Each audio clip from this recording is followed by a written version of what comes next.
বিহার নির্বাচনের প্রচার অভিযান উপলক্ষে উত্তরবঙ্গ এসে গুরুত্বপূর্ণ বার্তা দিলেন লোকসভার সাংসদ ও এআইএমআইএম প্রধান আসাউদ্দিন ওয়েসি। শুক্রবার বাগডোগরা বিমানবন্দরে সাংবাদিকদের মুখোমুখি হয়ে তিনি জাতিগত জনগণনার প্রয়োজনীয়তা ও ওয়াকফ আইন নিয়ে বিজেপির ভূমিকার তীব্র সমালোচনা করেন। জাতিগত জনগণনা খুব জরুরি, সরাসরি বার্তায় বলেন ওয়েসি। তার কথায়, আমরাই প্রথম এই দাবি তুলেছিলাম। কেন্দ্রকে স্পষ্ট জানাতে হবে এই জনগণনা কবে শুরু এবং কবে শেষ আর কবে বাস্তবায়িত হবে। ওয়াকফ আইন নিয়ে চলতে থাকা বিতর্কে বিজেপিকে নিশানা করে বলেন, এটি একটি সাংবিধানিক বিরোধী আইন। অল ইন্ডিয়া মুসলিম প্রতিরোধ করছে, আমরাও আন্দোলনে সামিল। অশান্তি নয়, সচেতনতা ও সাংবিধানিক অধিকারের লড়াই চলছে। কাশ্মীরের পেহেলগাঁও হামলা প্রসঙ্গে ওয়েসির সাফ বক্তব্য, সন্ত্রাসবাদীদের মদদ দিচ্ছে পাকিস্তান, এতে কোনো সন্দেহ নেই। সমস্ত বিরোধী দল প্রধানমন্ত্রীর পাশে আছে। ভারত সরকার যেন দেরি না করে কড়া সিদ্ধান্ত নেয়।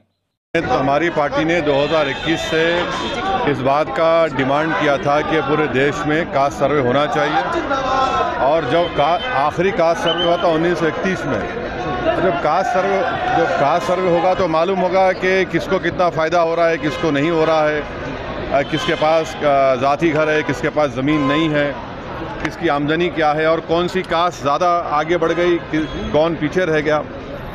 तो ये बहुत ज़रूरी है, और हम बीजेपी से एक ही बात कहेंगे और एनडीए से कहेंगे कि आप टाइमलाइन बता दीजिए, कब शुरू होगा, कब ख़त्म होगा, और इसको लागू कब किया जाएगा। क्या ये 2029 के पार्लियामेंट के चुनाव से पहले होगा या नहीं होगा।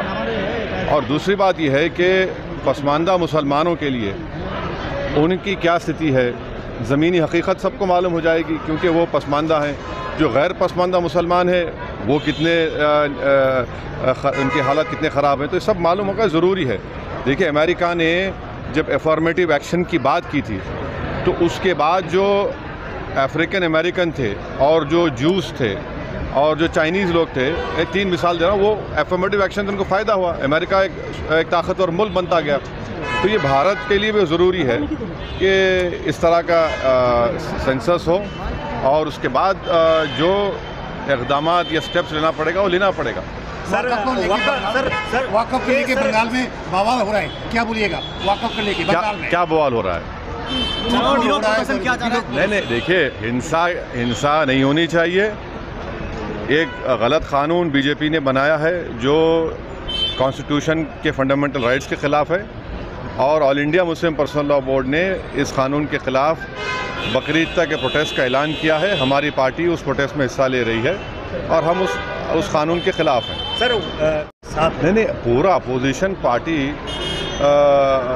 प्रधानमंत्री नरेंद्र मोदी को इस आतंकवादी हमले में जो लोग ज़िम्मेदार है, जिस मुल्क के से आए ये लोग, हम सब ने उस ऑल पार्टी मीटिंग में कहा कि हम आपके साथ हैं।